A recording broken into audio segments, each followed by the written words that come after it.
Welcome to the Agent Upgrade Podcast with your hosts Jasmine Krnjetin and Alan Corey, where we learn the strategies of top producing real estate agents so you have the tools to upgrade your own real estate career.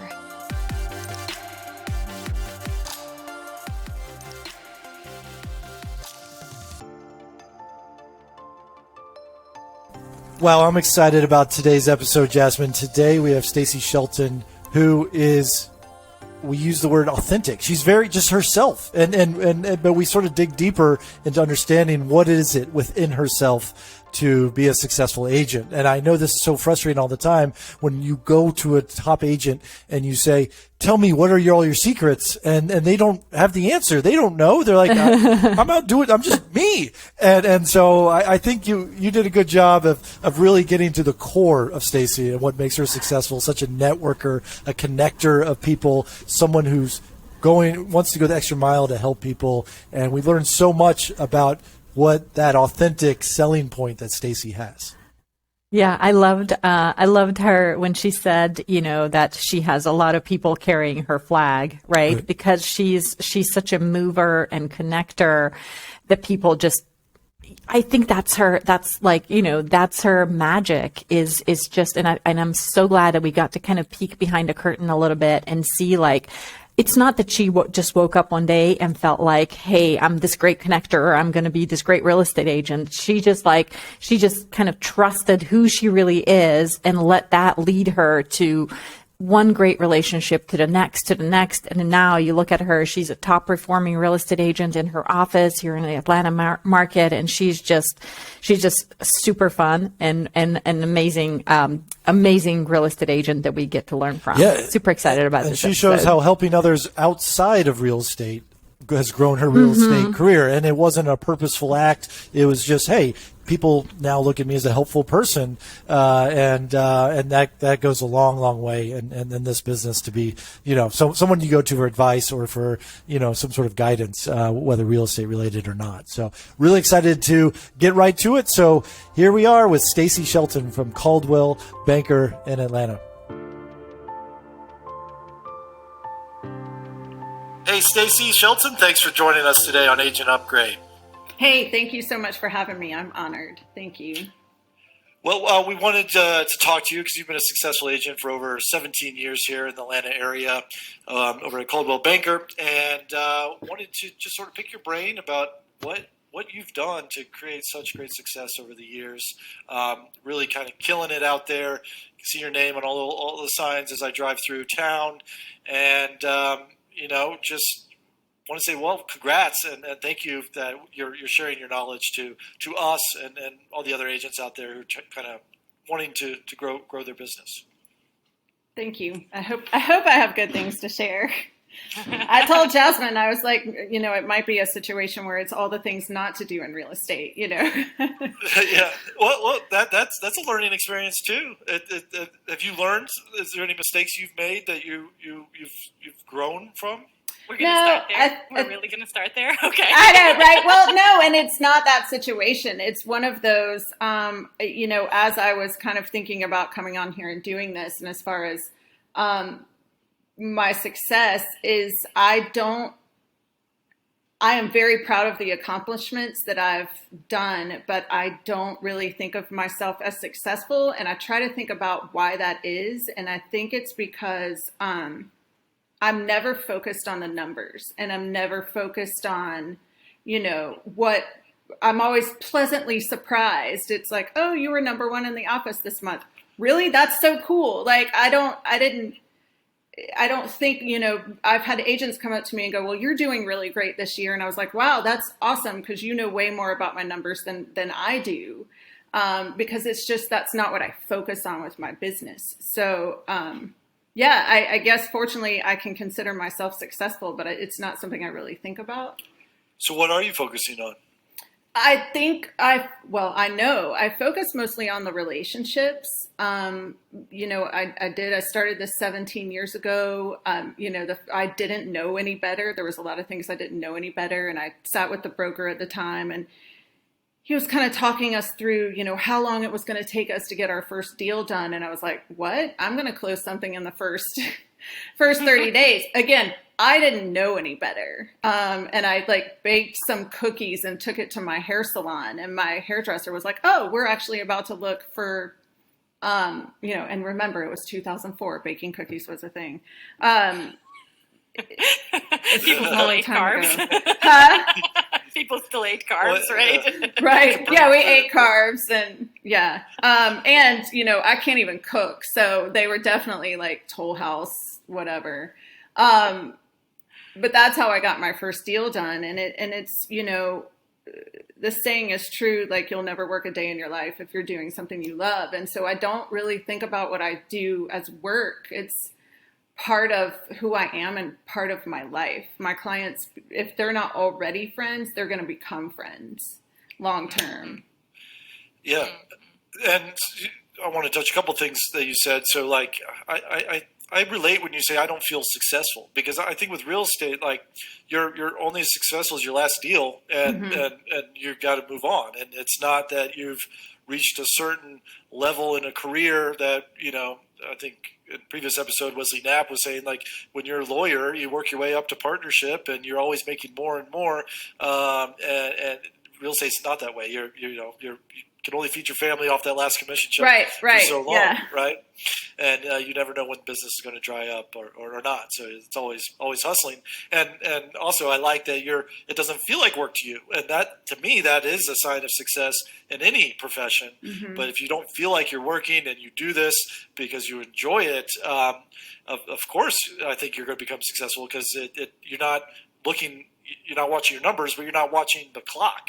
You're not saying, "Oh, I spent 50 hours this week or 60 or whatever," because you're like, "Well, this is fun. It's maybe a hobby or a passion or along those lines." Is that how you see it? Yeah.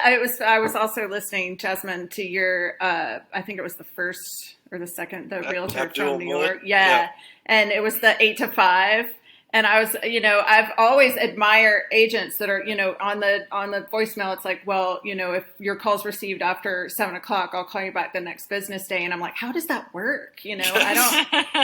How do they do that? And I gave up a long time ago trying to fit into that mold or whatever. I've had that job where I've got the text at 5 a.m. or 5:30 or the phone call at 11 o'clock at night. And I was bitter, I was bitter when I got those calls, but doing what I do now, I don't care if I'm awake at 11 o'clock, which I'm usually not, but because I go to bed at 8:30.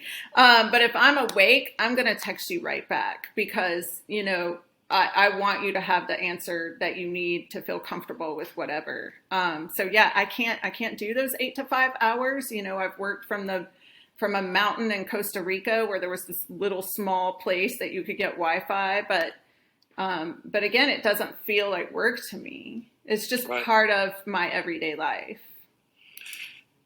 I think I wanna kind of touch on that a little bit, because I know that you've been a single mom for a long time. Mm-hmm. You've got 2 girls. One of them is in college. One of them is in high school, and through their entire lives, you've been a real estate agent. That's and right, I want to kind of dive into a little bit more, like, how do you juggle time as a realtor? You're a mommy, you're the only breadwinner, right? Like, that's right. What have you figured out? You've been at this for a really long time. So what are some of your tips there? Yeah, I don't know that I figured it out. Again, fortunately, my girls have fallen right in with this lifestyle.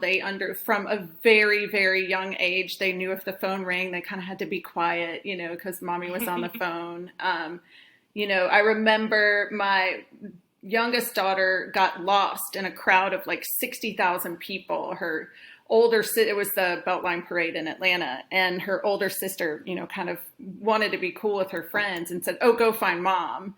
And she got lost. She's 5 years old. And fortunately, she had heard me repeat my phone number so many times when I called people that she found someone with a phone and knew my phone number so that she could call me back. Wow. Oh my gosh. Yeah. But, Alice, my youngest, she was in a baby carrier at 2 days old showing a townhouse, it's, she'll tell you today, she's like, well, I low key want to be a real estate agent. And I'm like, are you sure about that? Let's start with some contract to close. Let me teach you how to do that so you can take that off my plate. Bring it all into family. I'm a big believer. I'm a believer. Yes, you are. Yes, you are. We just kind of absorb it. They just know that it's part of their lives too, I guess. And I think we eat a lot of takeout too. A lot of takeout. But there is also sort of a synergy, I think, that you come to within yourself where you're not constantly trying to compartmentalize one and the other, right? And it's just right. Like you take, when there is a downtime, you take your rest, right? When the phone is not ringing. Because I find that a lot of agents and people in our business, like if the phone is not ringing, you're freaking out. Like, where is the business, right? So you're like completely spinning out. You can never just chill. When the phone is not ringing, you can chill. This is your time, right? Yeah. Well, and to that point, I am still that agent that if the phone's not ringing, I'm freaking out. And speaking of my kids, they are the first ones to give you the pep talk. They're like, Mom, you do this all the time. Like, you always you need to chill. Yeah, I have a hard time taking that downtime. And they're the first ones to remind me of, no, this is how it goes. And you need to learn to enjoy it. So what do you do? Obviously, all agents experience that. But when you have that downtime, what's your go-to move? Is it picking up the phone? Is it sending an email? Is it social media? Is it throwing a party or what? Because yes. I feel like is it? Do you have a go-to move? Yes, to all that. No, again, I don't. I attribute my success to my relationships. I continue to do what I always do. I don't really do anything differently. I love going to coffees and lunches and, meeting people at United matches or, it's just to continue to foster those relationships with the people that I already know. I wish I could say I have some magic, I don't advertise. I don't send out mailers. I don't, I do rely a lot on social media. I could be considered an oversharer maybe, but that gives people. I think you're very authentic. I think you're very authentic on social media. I think you are who you are. And I feel like there's people that may not agree with you, but that doesn't really matter. I feel like you've figured out these are my people and they're always going to have my back because I am completely authentic and true. I'm not going to say something just because I want to have another like on my Insta or whatever. Yeah. And I think, I've had people tell me for one reason or another, as far as the social media goes, I have a potty mouth. I cuss like a sailor. I've been told I'm aggressive about my politics publicly, and that's going to cost me business. I have tattoos. So, that's going to turn people off. And then on the flip side, I've had clients come to me and go, oh no, I stalked your social media and knew that you were exactly the kind of person that I wanted to work with. So, there's somebody for everybody. There's the spreadsheets, there's the spreadsheet clients that like the facts and the details. And I'm more of the relationship, touchy-feely, hold your hand through a transaction agent. I feel like that sort of approach, whether purposeful or not, feeds upon itself because what you're doing is, hey, this is what I believe in. This is me.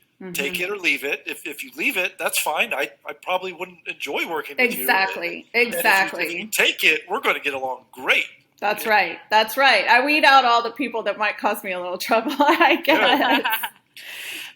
But I think you also create, just touching on the social media posts, I feel like there is a lot of agents that'll post oh yeah, I sold another house, those types of, but I feel like anytime you post about your clients, you tell their story. Tell the story. And people love the story. Tell their story. Yeah. And it's all, everybody gets sucked in because you authentically share the ups and the downs. And it took us, 3 years to find a perfect home or whatever it was, but it's all about them. It's not like this 3-bedroom, 2-bath house. Yay, I sold it for $1 million. Right. It's about them and their story and why this home is exactly the perfect home for them. Right. And I worried that sometimes I was like, oh, when I was early on, they're like, never be a secret agent, right?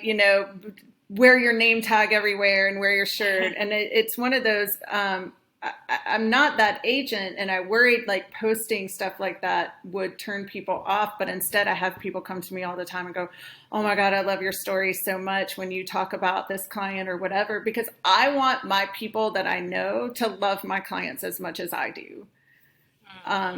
Because I think that's your secret sauce. That right there is, you do that so beautifully, so authentically. It's just like you just get drawn into it. And I feel like you have created, literally, you have like raving fans. Like the people that follow you, they just freaking love you, and they send you their mom and their dad and their sister, and everybody's like, no, you got to work with Stacy because they're just your people, right? Yes. Like they've got your back, and it totally shows. I love that. I love that about you so much. It's awesome. I am fortunate that way. And, I think early on in training, somebody said, you want the people that carry your flag. And I am fortunate that I feel like a lot of people carry my flag, and I never want them to, I always want them to feel appreciated for doing that. Mm-hmm. So do you have guidelines? Like, do you ask for your clients for permission before mentioning them on social media? Do you say, hey, I would like to share this? Or is it sort of, you just do it and they know going in that they're going to be on your stories? Most of the time they know going in. Most of the time if they're not people I already knew, I connected with them through social media. Not to say that there aren't people, I feel like I'm pretty intuitive with people, and there are people that I'll ask, is it okay? I closed something recently. Is it okay that I post this? And they said, very rarely do I think maybe one time I've had someone say, no, I'm not comfortable with you posting that. So you're sharing their names and then you're tagging them in social media as well? Yeah. What's your go-to social media? I use both Instagram and Facebook. I end up posting the same thing on both formats. And usually you're either a Facebook person or you're an Instagram person. I've tried to do Snapchat, I may be too old for that, my kids will tell me only old people use, Facebook. So, hopefully that's our audience. Yeah. Hopefully with Instagram and Facebook, I'm hitting both sides. So you're obviously very authentic, and that whether you know it or not, that I think Jasmine probably called it, saying that's your secret sauce. But you're also got a reputation as an Oprah for realtors. Can you give us a little backstory on that? Well, I just, being a realtor to me, or at least in my experience, and that's all I've got is, you're a big part therapist. You get an insight into these people's lives that no one else gets. I know everything. I have sat in the floor with a couple, and sometimes I felt like, for like 2 hours while they basically had like couples therapy, and they're looking at me, and then I'm going, I talk to people and I say, why do you want to do this? Or, let's say, this is the house we want. Okay, well, let's go back and talk about why you want this particular house. When we first met, here's what you told me you wanted. Is that what you still want? Or I have literally watched a couple go through the house buying process and pulled them aside and said, are you sure you want to buy a house together? Because after spending time with them, in my mind, I was like, oh, this is a mistake. They shouldn't be doing this. Again, to me, it's not about the transaction. Sure, of course, that's how I make a living is buying and, people buying and selling houses. But ultimately, if this couple that I know is headed for the end are buying a house together, that's not going to end up well for me, So, I want people to talk about like why they're making the decisions they make. And, and as aside from that, for some reason, people feel comfortable talking to me about just about everything. And but before the pandemic, especially, you spend a lot of time in the car with somebody, and that's to fill the time. You're going to talk about the relationship with their parents, and their relationship with their significant other, and if it's coming to an end or not. And I enjoy, what is it? I don't like the phrase "those that can't do teach." I like the phrase of we teach what we need to learn. So if I'm really good at handing out advice and not so good at taking it. If I took my own advice, I'd be doing a lot better. So let's just ponder that thought for a second. So let's say that, you're just getting into the business, right? Mm-hmm. You're like this little Stacy just getting into it, knowing all that like what are some of the things you would kind of tell yourself? I know it sounds cliche, but literally like all the things that you've learned. I feel like when you're first starting out, you're going in so many directions, and you try and fail. Like if you had to kind of sum it up, like what would be like the most valuable couple things you could share with yourself or our audience for that matter on where to go when you're just getting started and what honestly, I think you just said it. You're gonna try and you're gonna fail. And that's okay, right? Yeah, that's okay because that's how we learn, and everybody's situation is unique. And while I don't send out mailers, and I don't cold call, and I don't call FSBOs and expired, I'd rather punch myself in the eye than do that. There are people that comes naturally to them, and they can do that. And the thought of like having a soulful Oprah style conversation with somebody makes them want to punch themselves in the eye, So you're going to have to try things on and see how they fit for you. But ultimately, you have to do what comes naturally to you. And you have to, a long time ago, I took a quiz in a book called Strength Finders. And at the time, I had a business partner.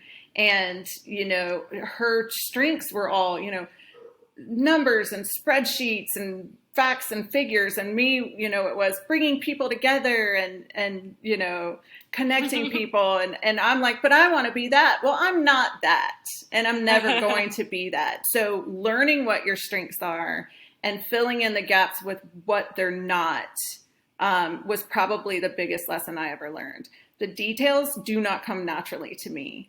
And so I hire a contract to close person, and details are everything to her. Thankfully. And sometimes I get in trouble with her, but find out what your strengths are, spend your time working on that, and leave the other stuff that you're not good at to someone else, because it's worth the money. Ultimately, in the long run, you're going to make more money. So when would you I guess I get this question a lot. Hey, when do I get an assistant? When do I hire a contract to close person? When do I not do everything myself? But are you saying that you just recognize your strengths and weaknesses and instantly go there, or? Usually I find for most people, by the time they hire someone, they've waited too long.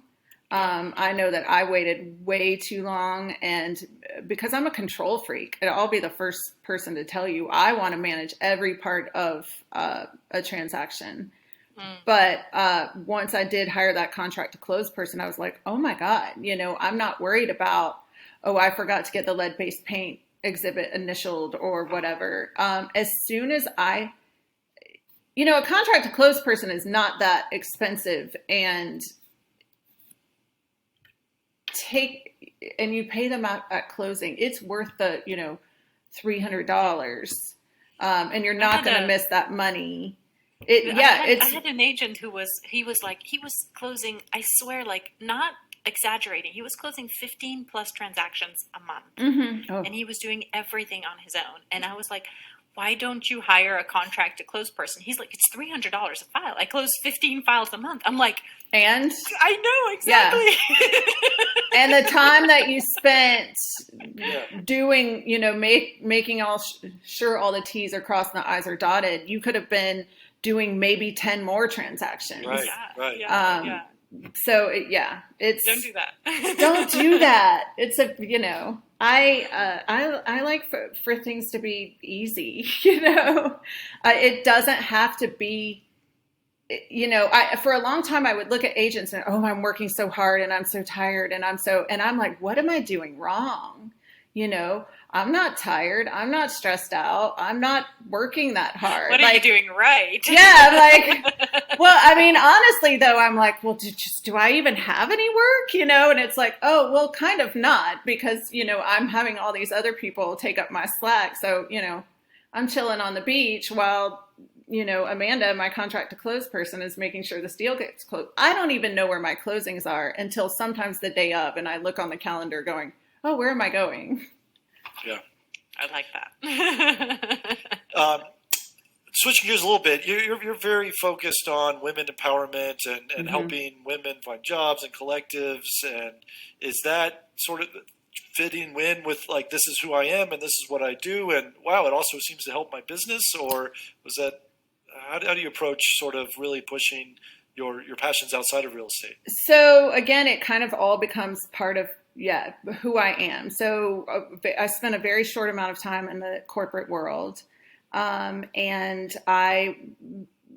the field I was in was like 95% male dominated. And I was in a situation where I hated the job. I cried every morning, but I was good at it. And, you know, in that field, and if I nailed a good account, it wasn't because I was good at the job. It was because, oh, well, they must have had the hots for you or whatever. And it's like, well, no, I walked in there and I did a good job. And I watched these men, you know, help each other, lift each other up, get each other jobs, help each other get promotions. And I watched the women and I was like, they don't do that for themselves. You know why? Because, you know, I was a single mom in this situation, and, you know, they would call a 7:00 meeting and I'm like, I can't come to a 7:00 meeting. I got to take my kid to school. But their wives were doing it for them. You know, the reason women weren't doing these things is because we were busy, you know, taking the kids to school, making sure everyone had dinner, and working a full-time job. And so I came out of this saying, you know, I know all these really amazing women from different parts of my life. You know, I know attorneys, I know politicians, I know artists, I know writers. And I was like, what if I brought all of these people together and shared ideas, and we did that for each other? We lifted each other up. We helped each other get jobs. And I was able to, you know, I reached out to everyone I knew and I said, hey, you know, come to this. It's always at a bar. Come to this meeting. You know, there'll be drinks. I'll buy, $50 in appetizers, and let's, you know, sit around, share ideas and thoughts. And that was like 7 years ago. And we still, you know, pre-pandemic, we still met every month. And I was fortunate enough to be part of this crew. Two of those women are working on my team. That's right. That's right. See, we helped each other get jobs. But it, you know, again, it turned into something way more beautiful and amazing than I even intended it to be, because I did see, you know, women connecting with each other that would have never connected normally. And I did see women better their lives through changing careers or jobs or feeling empowered because someone said, you should write that book, you know? So yeah, and I am fortunate through that kind of organically, I just end up working with a lot of women. I mean, so again, this is not something that you've thought out, pre-planned or calculated at all. But it's worth mentioning that, like, you're genuinely trying to help people, and it's like, hey, I'll help you. It doesn't have to be real estate related. I'm a helper, right? Exactly. And I'm a connector. And you want to help find a job? That's great. Here, talk to Jasmine. Talk to someone else. You know, you want help with your resume, whatever. Like, and you're helping them. Of course, why would that person not go to you to say, hey, I want to buy a house? Or, hey, I've got a friend in my network who's helped me tremendously outside of real estate. You're looking to sell your home? Call Stacy. Like, that is, like that.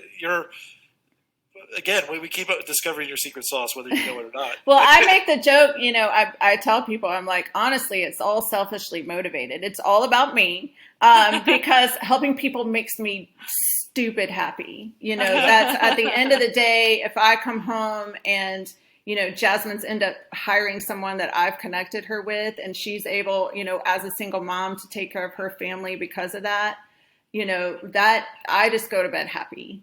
Just, right. Yeah, again, selfishly motivated. Ultimately, it's all about me, right?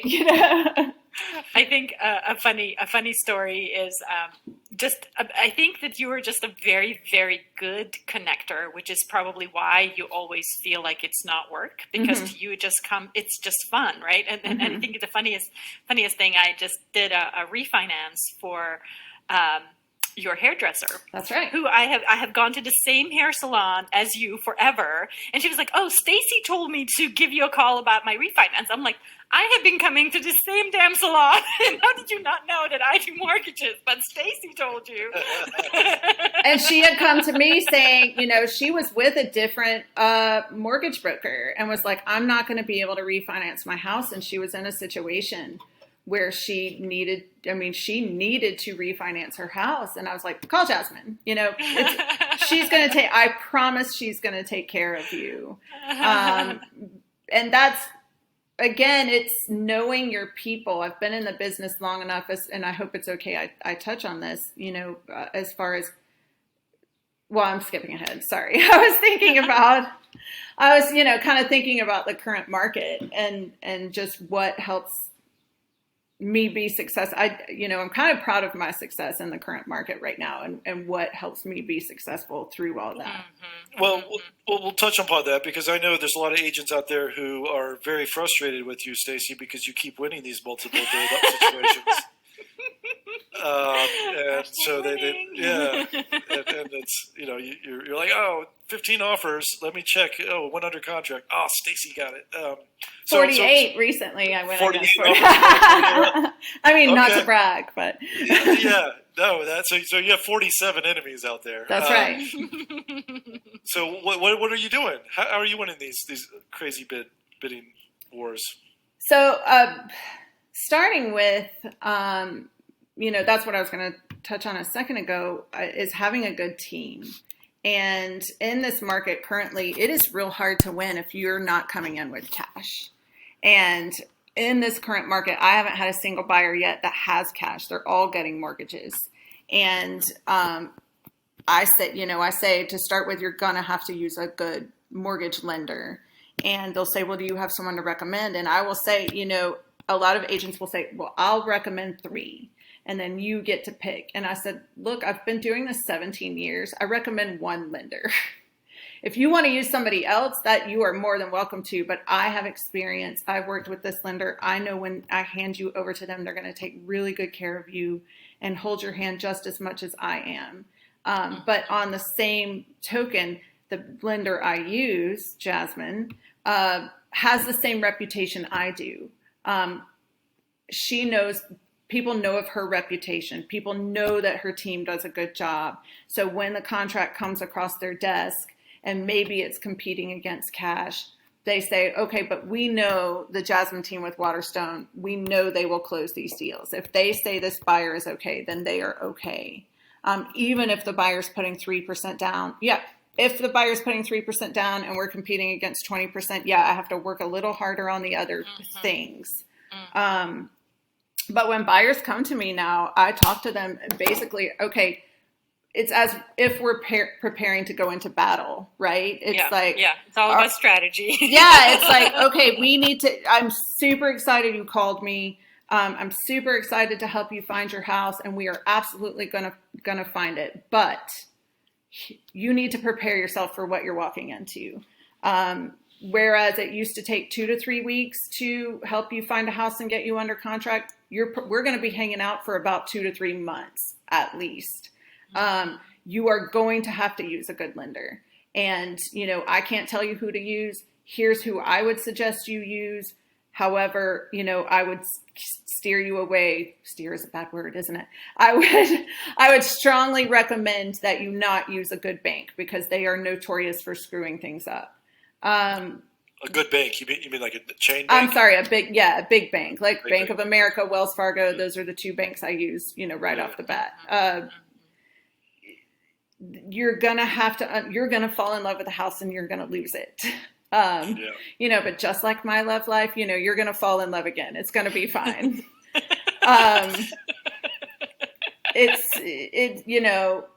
If a house comes on the market, we're both, you may see it come up before I do, but we need to stay in constant contact, and we're going to have to get out there as soon as we see it. But ultimately, I have to tell them, this is not a market where you get to negotiate and you get to win.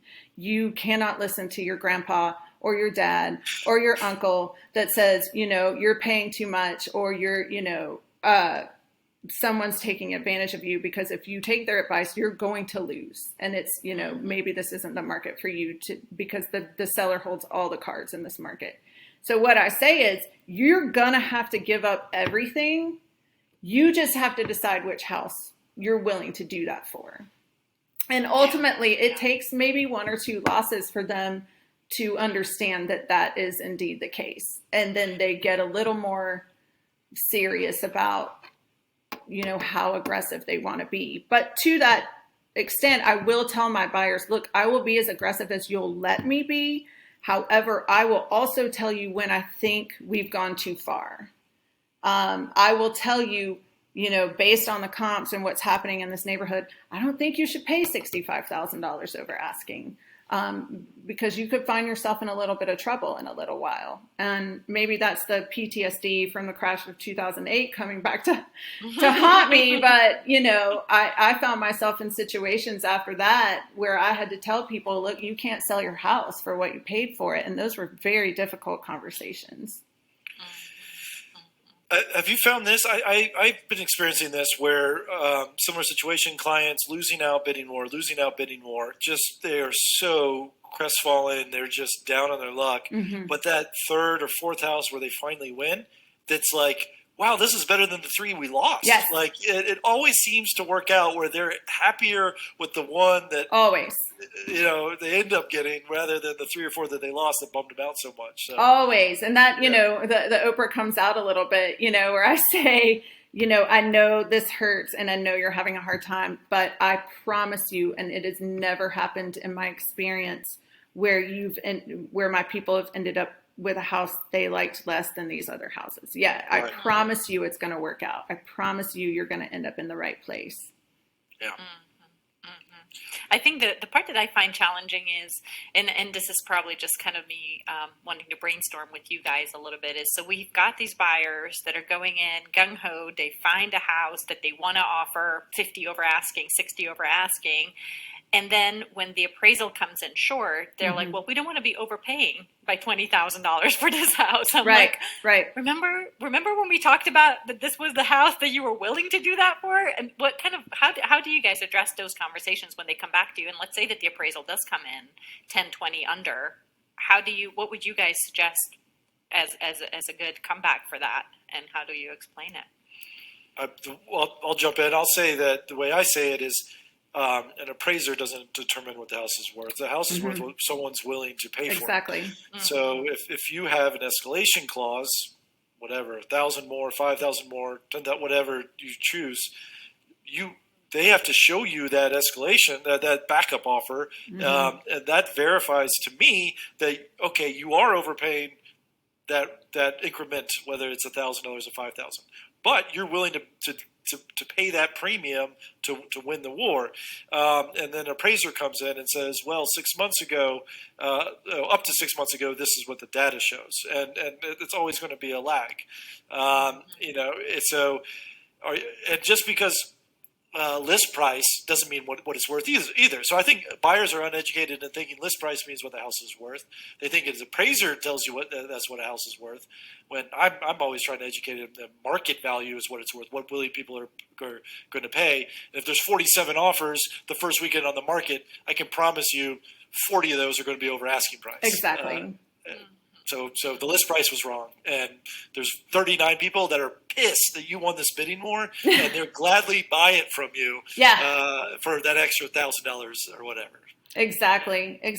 I haven't had that many difficult conversations. I'm knocking on wood so far, but I think I harp so hard on okay, you understand if this house, you're paying 450 and this house appraises for 400, you understand, you're coming up with $50,000 additional in addition to your down payment, in addition to your closing costs. I really hammer home all of that, but afterwards, I say the same thing. I say, here are, I often use an escalation clause. So I have that offer that was right behind us. And a couple times it's been higher than what we offered.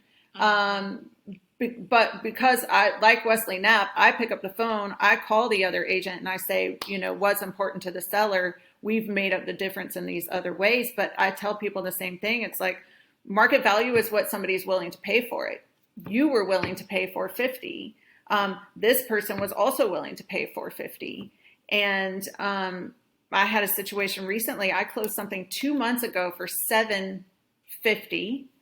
And sold the exact same unit 2 months later for $799, or exact same style of unit just around the corner from this one, and was able to message them and say, hey, congrats on your $50,000 in equity in 2 months. So I can also use that as an example of this market is moving so quickly. Based on statistics, here's where you're going to be in a couple of months. Yeah, I love that. And I have a few clients who've sort of just bowed out, and they're just saying, this market's too crazy for me. I can't do it. I'm nervous. And they're going to wait. And basically, their answer is they're going to wait for a down market. And I promise you, they're going to be freaked. Those same people are going to be freaked out by a down market. Like, I'm not going to buy in a down market. Why would I buy in a down market? It's like, okay, we're never this perfect situation that you want to buy a home. It's never going to exist. Never exists. It doesn't exist. Yeah. And those are usually the clients that are too smart for their own good. Well, that's because grandpa or dad or whoever is telling them, oh, this market's going to crash. I had a phone conversation with somebody probably 2 years ago, and they're like, well, we're just going to wait for the market to crash. And I'm like, okay, cool. Yeah. Good luck with that. I'm sensing from you, and I probably agree, that the number one deal killer is a out-of-state family member. Yeah. That's not how we do things in New York or whatever. Yeah. Always someone, and I will offer oftentimes, if I'm working with a younger couple or something, I will say, if you want me to talk to your dad, I'll talk to your dad, give him my phone number. We'll have a phone conversation about what's happening. And, I'll take the burden off of them, and try to, be the go-to person so that they're not having to hear about all the things they're doing wrong. Yeah, I usually put them on the spot up front, and I say, hey, like if I'm sensing it might go that way, because the worst is you get it under contract during due diligence, and then that family member visits and kills the deal. Yeah. And I try to suss it out up front and be like, listen, if your father or brother or uncle is a decision maker, we need to get their decision before we go under contract. And then they're usually like, no, he's not a decision maker, not a decision maker. And then I like that. I may steal that sometimes. Yeah. And then having them say that out loud, then they kind of devalue that person's opinion later on in the deal. I'm totally stealing that. I'm stealing That's a good one.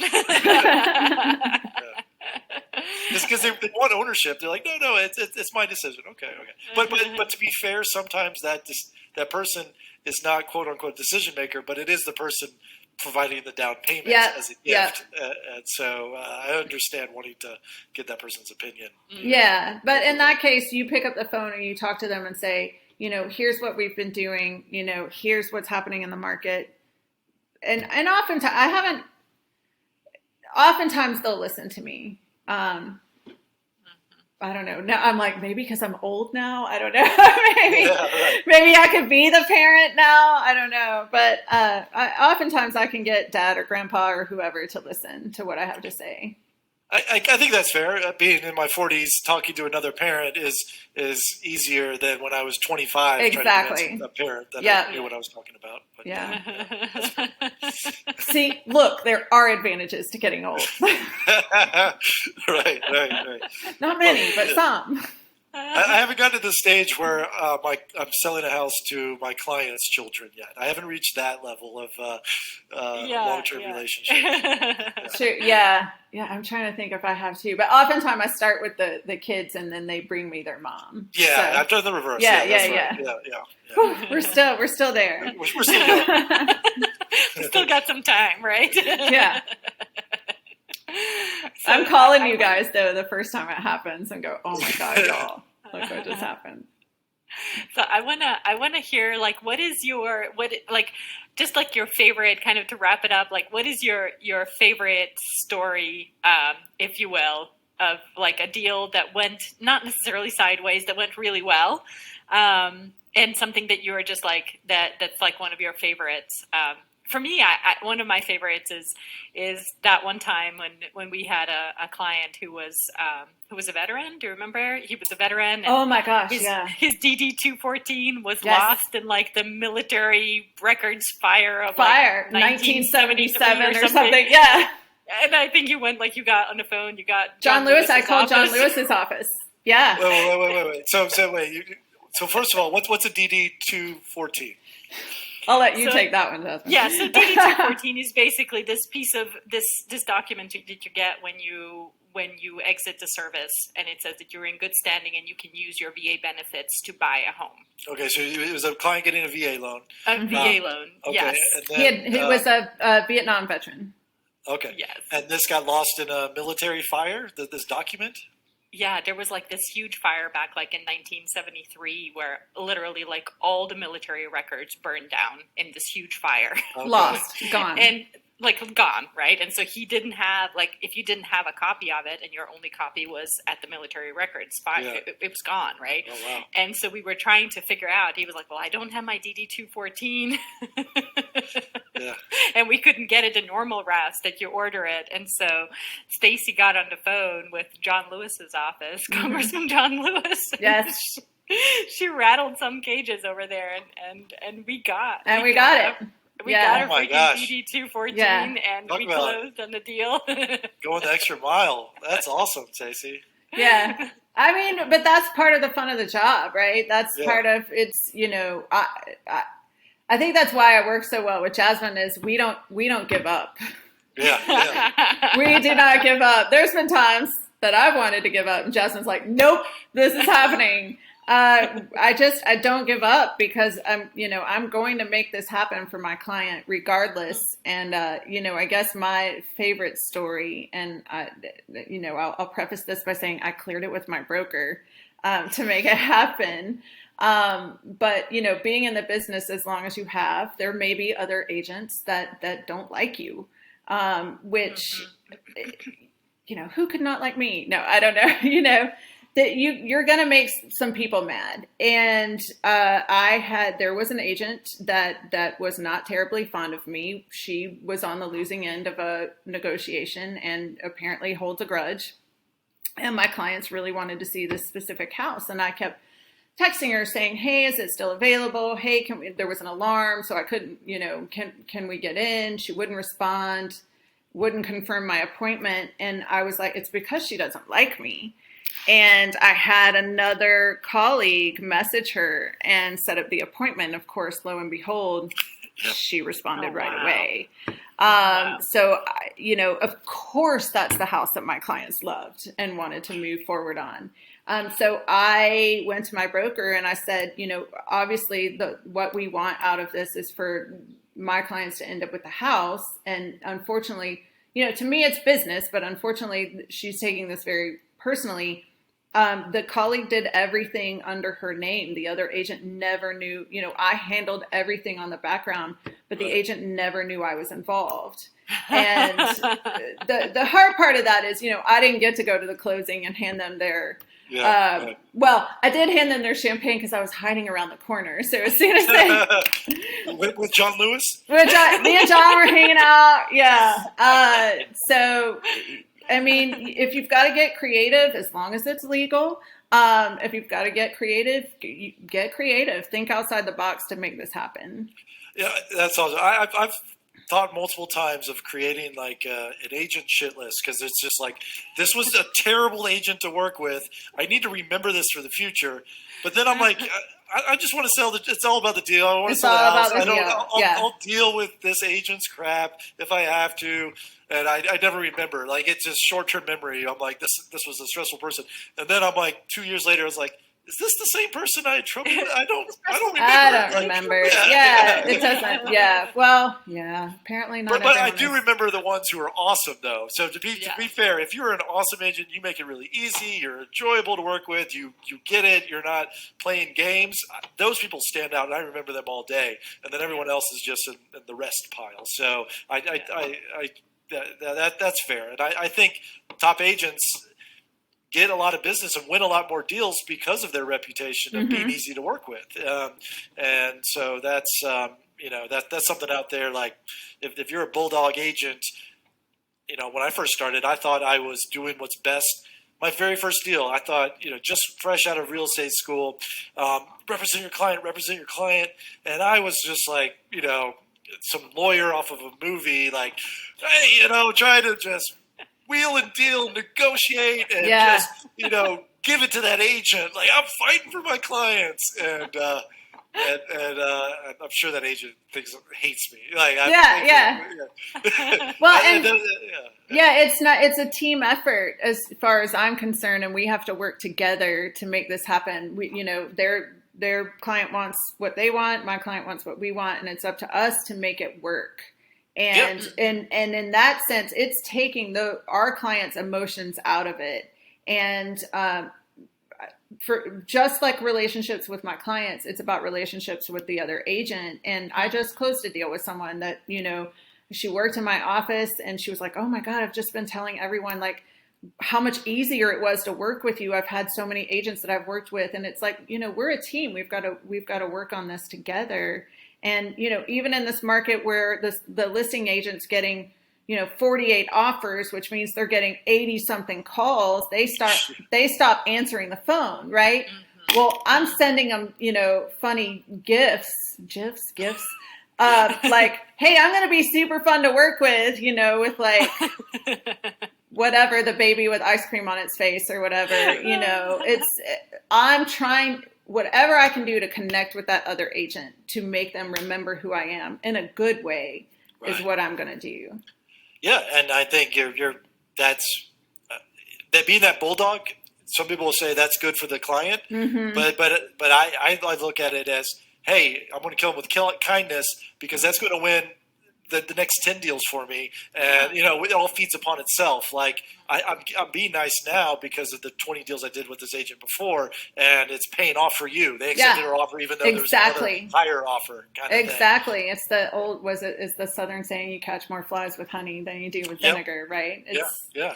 And it's a small world. I think that's really important, especially for like agents that are starting out. Like you're like, oh, I'm never going to work with this agent again. Like, no, you day one, you're starting to build a reputation in the real estate community. So how do you want the community to accept you and perceive you? You have to be kind. You have to be fair, right? It's not just about your client. Like, you have to be fair and you have to be kind. I think that's, especially also towards your lenders. Like there is a lot of like, when deals start going shaky, because they do, right? It's just absolutely, when you're the lender, it's just really no fun to have some angry agent call and yell. And it's like, I'm trying to fix this. I know how to fix it. Just give me, but you're the worst. I'm like, look, I love you. I'm sitting here going, just give me some I don't think I've ever done that, right? Like, no. I don't think I've done that. I've definitely gotten frustrated, but that's part of, And that's okay. That's part of it. We are all frustrated if something is going sideways, right? But you still have to be respectful. You can't be like, absolutely. You're a loser. I never want to work with. I'm like, come on, be kind. Be kind. Like we're all in this together. We all just want this client to have their happy home I think that's your reputation in the business is important. Yeah, it really is. And that particular situation, it was a multiple offer situation, and we won partially because she knows me and my reputation. And when I bring my clients to the table, she knows I'm going to bring them to close. Yeah, absolutely. And your commitment, I have to speak to, I don't know, a couple of months ago. And it was a very short appraisal contingency, 7 days. And it was the last day. And I think it was 9:00. And I'm messaging Jasmine going, I need this appraisal. And she calls me, and she had literally just walked out of the hospital. And she's laying, and I think we were 5 minutes into the conversation. She's like, or I ended up having to call her back saying, look, my client's not just going to take my word. They need to see the appraisal. Can I get it? And she was like, let me get to my laptop. I just got out of the hospital. And I was like, this is why we work together. Like, I was simultaneously mad at her for working at this time and also thinking, yeah, I would do the same thing. So, your client put her in the hospital to begin with. No, maybe. Maybe not that client, but one of my others very possibly could have. Well, Stacy, thank you so much. This has been phenomenal. I've learned so much, and it was great to get to know you and how you run your business. What would be some great, I guess, share your social media or anything you'd want to share for other agents who want to follow the authentic you and see what you're doing out there? The Oprah of real estate. Yeah. I know. I'd like to. I need to change my tagline, and then I'm like, oh, maybe I'll get sued. I don't want to do that. Sure. I mean, again, I use my personal social media. I do have a business Facebook page, but I hardly ever post on it. So I'm at Stacy Shelton _ on Instagram and Stacy Elaine Shelton on Facebook. But you're going to get, a mixture of dog pictures and Atlanta United pictures where I wear, my next outfit's going to involve roller skates, and real estate, all of it mixed into one. And speaking of, because I'm totally going to post on my social media that I was cool enough to be on a podcast, I'm going to take your picture. The Agent Upgrade Podcast. That's right. That's right. New Instagram account, so follow us there as well. Is it Agent Upgrade Podcast? Come on, you got to know. Wait, is there a the in front of it? Agent Upgrade. No the at the beginning. It's just Agent Upgrade Podcast on Instagram. Awesome. I will. I'll be sure and tag you.